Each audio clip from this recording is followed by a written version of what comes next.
आणि मुलुक महाराष्ट्रामध्ये सुरुवातीलाच बातमी अर्थातच राज्यसभेच्या मतमोजणीची, कारण राज्यसभेच्या 6 जागांसाठी मतदान झालं, पण 7 उमेदवार निवडणुकीच्या रिंगणात आहेत आणि भारतीय जनता पक्षासोबतच काँग्रेसनं सुद्धा काही गोष्टींना आक्षेप घेतलाय। हे सगळं प्रकरण आता सीसीटीव्ही फुटेजचं थेट केंद्रीय निवडणूक आयोगाकडे गेलंय। त्यामुळे गेल्या 2 तासांपासून मतमोजणीला सुरुवातच होऊ शकलेली नाही। या क्षणाची सगळ्यात मोठी आणि महत्त्वाची बातमी, राज्यसभेच्या मतमोजणीला अद्याप सुरुवात झालेली नाही। थेट निवडणूक आयोग सीसीटीव्ही फुटेज तपासणार आणि त्यानंतरच राज्यसभेच्या निवडणुकीसाठीच्या मतमोजणीला सुरुवात होणार। त्यामुळे आणखीन किमान 1 ते 1.5 तास लागू शकतं मतमोजणीला सुरुवात व्हायला आणि त्यानंतर पुढे 2 ते 2.5 तासांचा किमान कालावधी मतमोजणी संपायला लागेल। संध्याकाळी 5 वाजता ही मतमोजणी सुरू होणार होती, मात्र भाजपकडून आक्षेप घेण्यात आला होता। महाविकास आघाडीच्या काही आमदारांनी मतपत्रिका दाखवली, दुसऱ्याच्या हातात दिली, यावर आक्षेप घेण्यात आला होता। यानंतर पाठोपाठ काँग्रेसच्या पोलिंग एजंटनं सुद्धा आक्षेप घेतला। भाजपच्या काही आमदारांनी मतपत्रिका दाखवली किंवा दुसऱ्याची मतपत्रिका हातात घेतली आणि याचवरून दावे प्रतिदावे केले जात होते।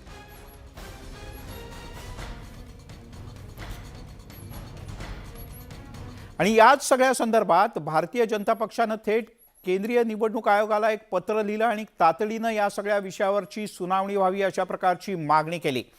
महाविकास आघाडीच्या 3 नेत्यांनी प्रक्रियेमध्ये तडजोड केली असं भाजपनं या पत्रात म्हटलंय। तसंच त्यांची मतपत्रिका उघडपणे दाखवली असाही आक्षेप भाजपनं घेतलेला आहे। अहमद पटेल प्रकरणात काही अटी घालण्यात आल्या होत्या। हे गुजरातमधलं प्रकरण आहे, त्याचंही उदाहरण देण्यात आलं आहे। 3 प्रकरणातले आक्षेप एकूण भाजपनं घेतलेले आहेत आणि 3 जणांचं मतदान हे योग्य नाही, ते नियमाला धरून नाही अशा प्रकारचा आक्षेप भारतीय जनता पक्षानं घेतला आहे। उल्लंघन करणारी मतं रद्द करावीत अशी भाजपची या पत्रातून थेट मागणी आहे आणि या आदेशानुसार महाविकास आघाडीच्या 3 नेत्यांनी प्रक्रियेत तडजोड केल्याचा भाजपचा आरोप आहे। त्यामुळे या सगळ्यात आता नेमकं काय होणार हे पाहणं औत्सुक्याचं। इकडे भाजपनं आक्षेप घेताच काँग्रेसनं सुद्धा आक्षेप घ्यायला सुरुवात केली। भारतीय जनता पक्षानं निवडणूक आयोगाला पत्र लिहून जी मागणी केली आहे, त्यामुळे आता महाराष्ट्रात नेमकं काय होणार, गुजरातची पुनरावृत्ती होणार का, असा सुद्धा प्रश्न आता विचारला जातोय। अर्थात गुजरातची पुनरावृत्ती म्हणजे नेमकं काय तेही आपण समजून घेणार आहोत। 2017 मधली निवडणूक होती गुजरातमधली, अशाच प्रकारे राज्यसभेची, आणि या राज्यसभा निवडणुकीत गुजरातमध्ये काही नाट्यमय घडामोडी घडल्या होत्या। अहमद पटेल त्यावेळेला काँग्रेसकडून उमेदवार होते, तर भाजपकडून अमित शहा आणि अन्य 2 उमेदवार निवडणुकीच्या रिंगणात होते। या सगळ्या दरम्यान अमित शहा यांना काही आमदारांनी मतपत्रिका दाखवून मतदान केल्याचा आक्षेप होता आणि याला आव्हान देण्यात आलं होतं। राज्य निवडणूक आयोगानंतर केंद्रीय निवडणूक आयोगाकडे हे सगळं प्रकरण त्यावेळेला गेलं होतं। त्यामुळे नेमकं महाराष्ट्रात तसंच होणार का याची चर्चा राजकीय वर्तुळात आता रंगू लागली।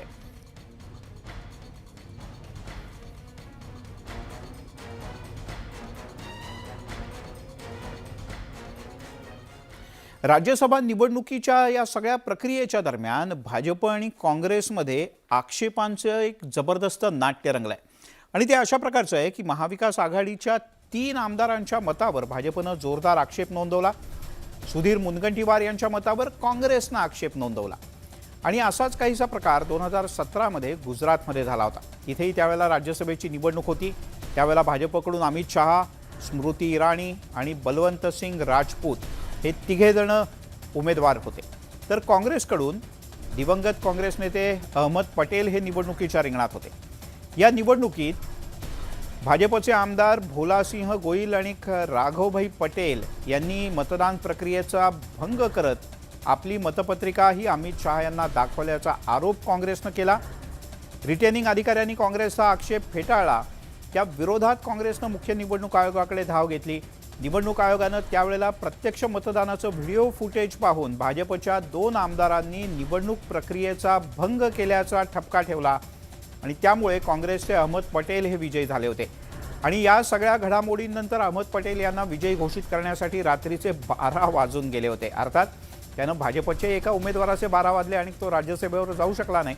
पण या सगळ्या घडामोडींमुळे 2017 मध्ये जे काँग्रेसमध्ये झालं होतं राज्यसभा निवडणुकीच्या वेळेला तेच यावेळेला महाराष्ट्रात होणार का अशी चर्चा राजकीय वर्तुळात सुरू झाली आहे।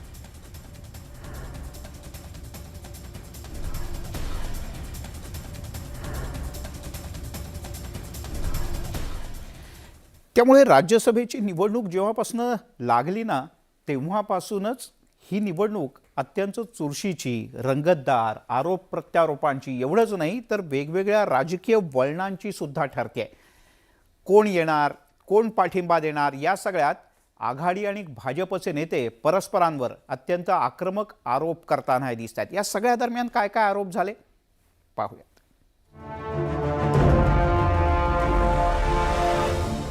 राज्यसभा निवडणुकीच्या मतदानादरम्यान निकालाच्या आधी भाजप आणि महाविकास आघाडीतला कलगीतुरा अधिक रंगल्याचं पाहायला मिळालं। महाविकास आघाडीच्या 3 मतांवर भाजपनं आक्षेप घेतला तर या विरोधात थेट निवडणूक आयोगात धावही घेतली। भाजपनं काँग्रेसच्या आमदार आणि महिला तसंच बालकल्याण मंत्री यशोमती ठाकूर, राज्याचे गृहनिर्माण मंत्री जितेंद्र आव्हाड आणि शिवसेनेचे आमदार सुहास कांदे यांच्या मतदानावर आक्षेप नोंदवला।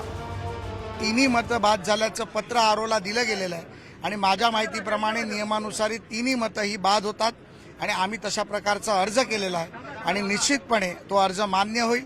मान्य नाही झाला तर दिल्ली निवडणूक आयोगापर्यंत आम्ही हे प्रकरण घेऊन जाऊ। दरम्यान महाविकास आघाडीनं भाजपचे सर्व आरोप फेटाळून लावले।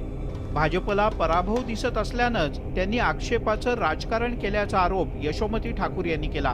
महाविकास आघाडीचे 4ही उमेदवार निवडून येत आहेत आणि भाजपचा उमेदवार पडतायत हे ज्यावेळेला भाजपला लक्षात आलं त्यावेळेला तिथं कन्फ्युजन करण्याचं काम मोठ्या प्रमाणामध्ये जसं महाराष्ट्रामध्ये केलं तसं तिथं पोलिंगच्या तिथेही कन्फ्युजन करायचं काम त्या ठिकाणी केलं। भाजपचा हा आक्षेप सुरुवातीलाच फेटाळण्यात आला पण भाजपप्रमाणेच काँग्रेसनंही भाजपचे ज्येष्ठ नेते सुधीर मुनगंटीवार यांच्या मतावर आक्षेप घेतला।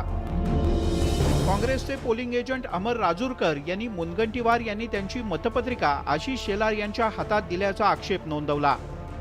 मुनगंटीवार जी के वोट के बारे में जो मैंने सुनाई दिया मुझे कि कांग्रेस के हमारे पोलिंग एजेंट ने अमर राजूरकर जी ने उनको रिटर्निंग ऑफिसर को शिकायत की है कि इन्होंने बैलेट पेपर को हाथ किसी और को लगाने को वहाँ पर दिया है, जो शायद वहाँ कुछ घटना घटी है तो वो उसके बारे में फैसला देखते क्या होता।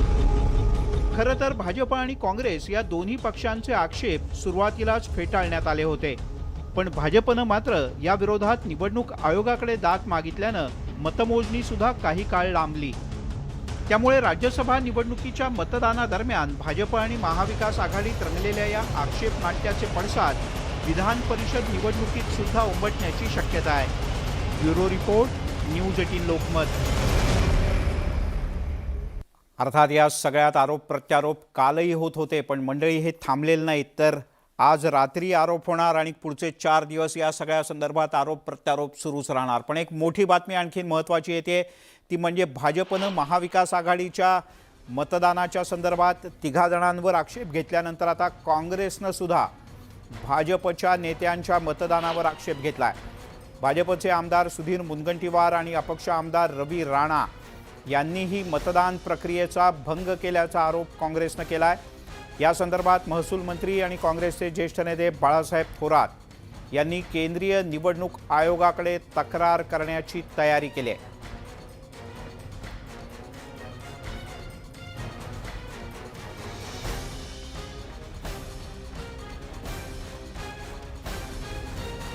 राज्यसभेच्या या निवडणुकीमध्ये त्या पक्षाच्या आमदारांना सांभाळण्याचं काम तर त्या पक्षाने केलंच पण अपक्ष आमदारांना सांभाळण्यात सुद्धा या प्रमुख राजकीय पक्षांना कसरत करावी लागली आणि यातले एक प्रमुख आहेत हितेंद्र ठाकूर।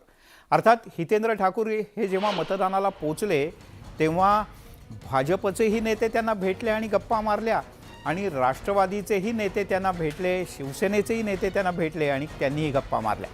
अर्थात प्रत्यक्ष मतदान केल्यानंतर माध्यमांशी बोलताना त्यांनी हे आवर्जून सांगितलं, थोड्याच वेळात कळेल आम्ही मतदान कोणाला केलं आणि आम्ही ज्यांना मतदान केलंय तो उमेदवार जिंकेल, असं त्यांनी नमूद केलं.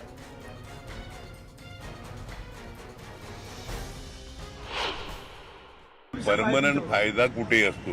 शेवटी आम्ही इलेक्शन लढतो की आमच्या विभागातली, आमच्या जिल्ह्याची कामं करण्याकरता, प्रश्न सोडवण्याकरता. ते सोडवण्यामध्ये जे सहकार्य करतील त्यांनाच त्यांच्याबरोबर आम्ही राहू.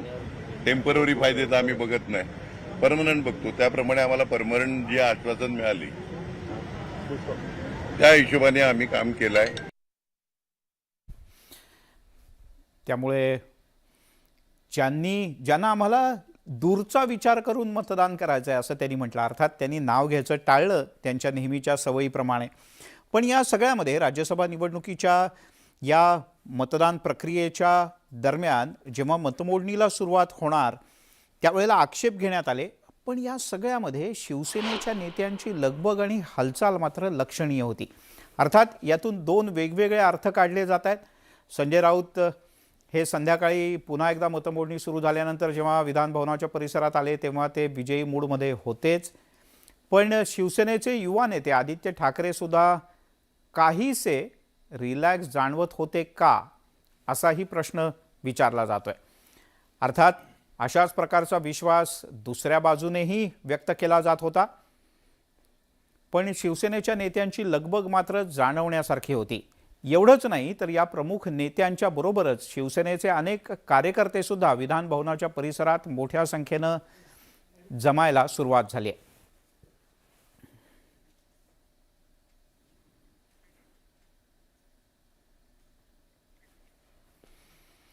राज्यसभेसाठी एक एक मत हे किती महत्त्वाचं असतं याचा प्रत्यय पुन्हा एकदा आला. खरं तर मंडळी, राज्यसभेकरता नाही हो, अगदी नगरसेवकाच्या निवडणुकीत सुद्धा एक एक मत अत्यंत महत्त्वाचं असतं. पण आज मात्र ते जरा जास्तच ठळकपणे जाणवलं. भाजपचे 2 आमदार हे काहीसे आजारी आहेत, पण हे दोन्ही आमदार पुण्याहून थेट ॲम्ब्युलन्समधून मतदानासाठी विधानभवनात पोहोचले. ही आपण दृश्य पाहतो आहोत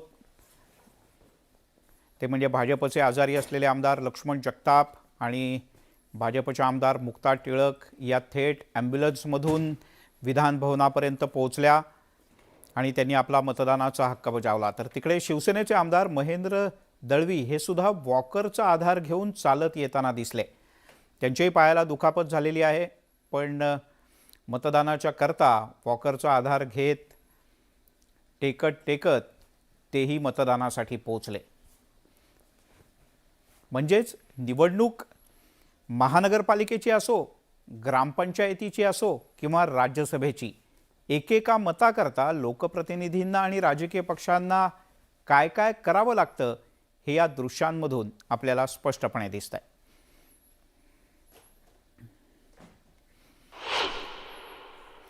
या सगळ्या राज्यसभेच्या मतदानाच्या प्रक्रियेच्या दरम्यान भाजपचे एक उमेदवार आणि राज्याचे माजी कृषी मंत्री डॉक्टर अनिल बोंडे यांनी माध्यमांशी बोलताना एक वक्तव्य केलं. एक संजय पडणार असं अनिल बोंडे म्हणाले. अर्थात हा एक संजय कोण हे मात्र त्यांनी सांगायचं आवर्जून टाळलं. मात्र मिश्किल हसत निवडणूक निकालात महाविकास आघाडीचा एक संजय धारातीर्थी पडेल असं बोंडे यांनी सांगितलं. अर्थात जी राजकीय वर्तुळातली चर्चा आहे त्यानुसार संजय राऊत यांची सीट अधिक सुरक्षित मानली जाते. पण अनिल बोंडे यांच्या वक्तव्यानं संजय राऊत यांना दगाफटका तर होणार नाही ना, अशा चर्चांना उधाण आलंय. महाराष्ट्राच्या राजकारणाच्या कुरुक्षेत्रावर कोणता संजय धारातीर्थी पडणार याची चर्चा राजकीय वर्तुळात रंगू लागली. महाविकास आघाडीमधला संजय कोणता तरी जाणार आहे. नरोवा कुंजरोवा जसं अश्वत्थामाच्या बाबतीत म्हटलं होतं त्याप्रमाणे कोणता तरी संजय जाणार आहे. 5:30 नंतर माहीत पडेल.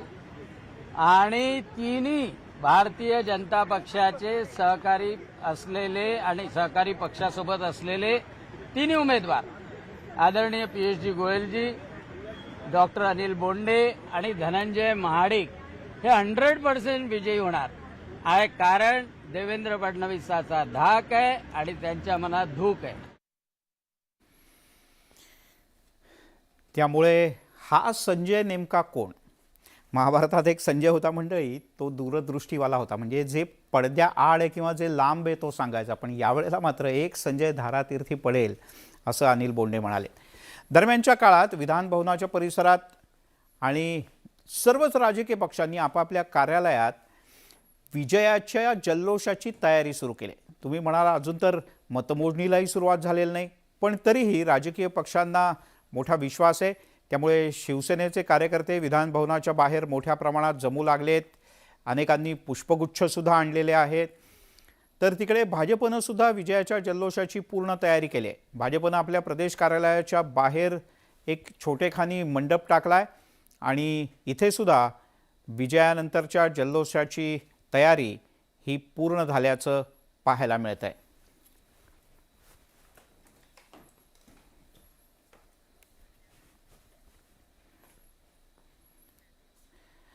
दरम्यान आरोप प्रत्यारोपांचं हे सगळं प्रकरण आता ट्विटरवर सुद्धा आलं आहे.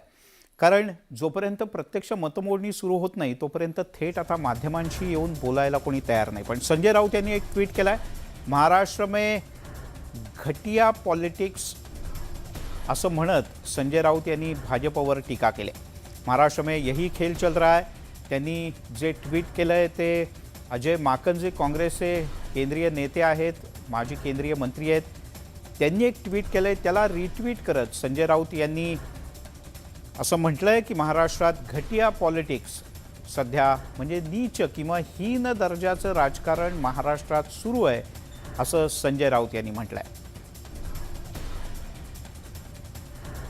त्यामुळे राज्यसभा निवडणुकीच्या नंतर मतमोजणी सुरू होण्याच्या आधीच आरोप प्रत्यारोप कुठल्या थराला गेलेत ते आपल्याला लक्षात येईल. त्यामुळे ही राज्यसभेची निवडणूक राजकीय पक्षांना किती अडथळ्यांची शर्यत ठरते हे सुद्धा आपल्याला या सगळ्या प्रक्रियेकडे बारकाईनं पाहिलं तर लक्षात येईल. त्यातच संधी मिळताच संजय राऊत यांनी भाजपवर निशाणा साधला आहे आणि महाराष्ट्रात भाजप अतिशय हीन दर्जाचं राजकारण करतंय अशा प्रकारची प्रतिक्रिया संजय राऊत यांनी ट्विटरवरून दिली आहे. मूळ जे ट्विट आहे ते अजय माकन यांचं आहे. अजय माकन यांनी असं म्हटलेलं आहे की राज्यसभा निवडणुकीच्या दरम्यान भाजप अतिशय चीप पॉलिटिक्स करत आहे, म्हणजे दर्जाहीन राजकारण करत आहे असं अजय माकन यांनी म्हटलं आहे. आणि त्यांनी खालती रिटर्निंग ऑफिसर जे आहेत, तर भाजपनं जो आक्षेप घेतला होता त्यावर त्या रिटर्निंग ऑफिसरने जो लेखी रिमार्क दिलेला आहे त्याचासुद्धा फोटो त्यांनी जोडलेला आहे. त्या रिटर्निंग ऑफिसरने असं म्हटलेलं आहे की भाजपनं घेतलेल्या आक्षेपांची मी पडताळणी केली आणि त्यात काहीही गैर आढळलं नाही, त्यामुळे भाजपचा आक्षेप मी फेटाळून लावतोय असं रिटर्निंग ऑफिसरनी म्हटलं आहे. आणि त्याच सहीचा फोटो, शिक्क्याचा फोटो ट्विट करत अजय माकन यांनी राज्यसभा निवडणुकीत भाजप घाणेरडं राजकारण करतंय असा आरोप केला.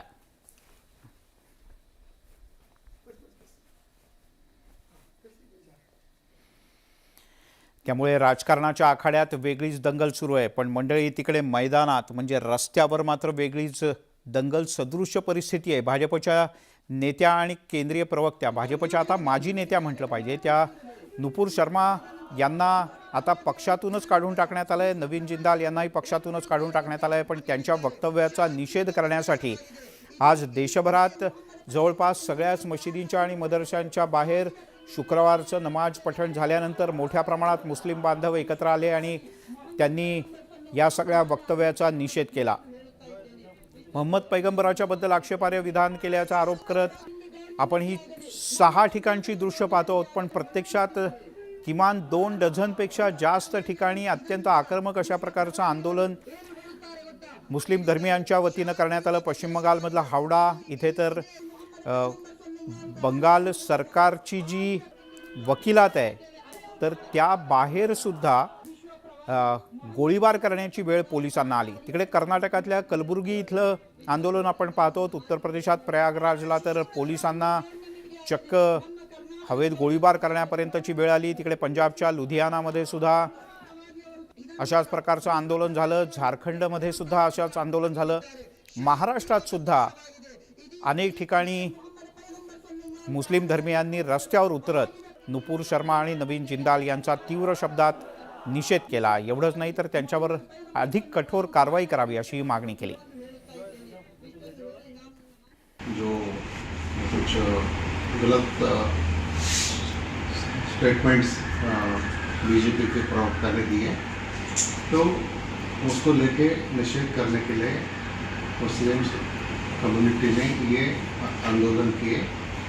लेकिन मैं ये महाराष्ट्र को बताना चाहता हूँ, महाराष्ट्र में सब जगह परिस्थिति अभी पूरी कंट्रोल में है, शांत है और शांति बनाए रखने के लिए और परिस्थिति नियंत्रण में रखने के लिए, लॉ एंड ऑर्डर रखने के लिए सभी ने मदद करनी चाहिए.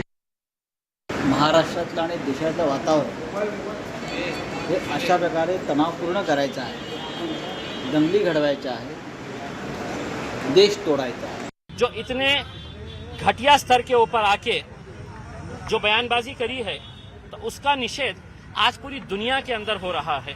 आज के इस दौर के अंदर छोटी छोटी बातों के ऊपर लोगों को गिरफ्तार किया जाता है. छोटे छोटे मामलों के अंदर उन्हें सलाखों के पीछे भिजाया जाता है.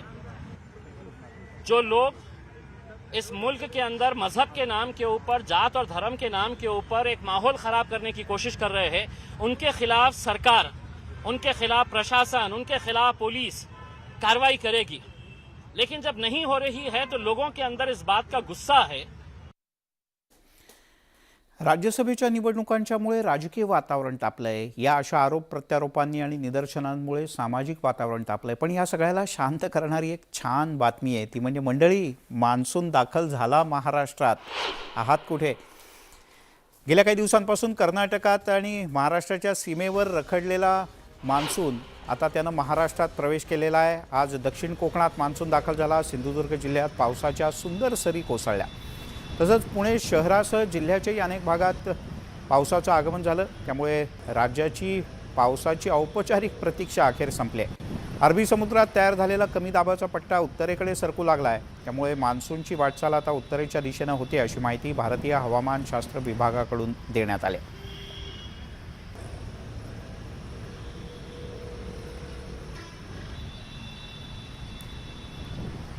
त्यामुळे गेल्या अनेक दिवसांपासून घाम गळत होता, आता नभ उतरू आलं असं म्हणायची आपल्यावर वेळ आली आहे आणि ही अतिशय चांगली गोष्ट आहे.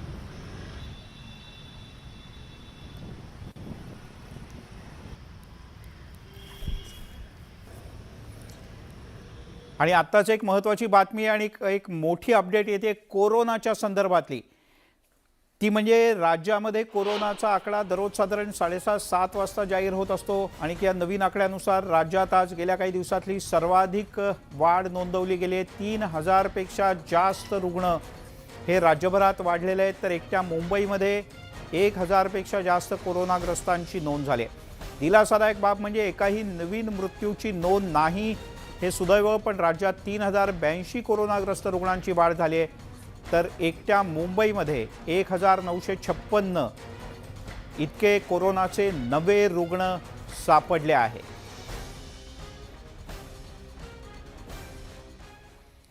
त्यामुळे मंडळी, ही वाढलेली कोरोनाची संख्या पाहता तुम्ही लस घेतली नसेल तर एकदम चुकीची गोष्ट आहे. जरूर घ्या. तुम्ही बूस्टर डोस घेतला नसेल, आळस वाटत असेल तर घराबाहेर पडा आणि बूस्टर डोसही घ्या. आणि हां, गर्दीच्या ठिकाणी जाणार असाल ना तर आवर्जून मास्क वापरा.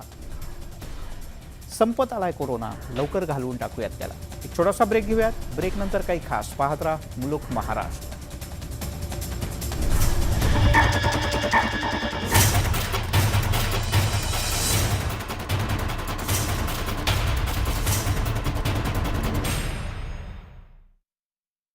आता 5G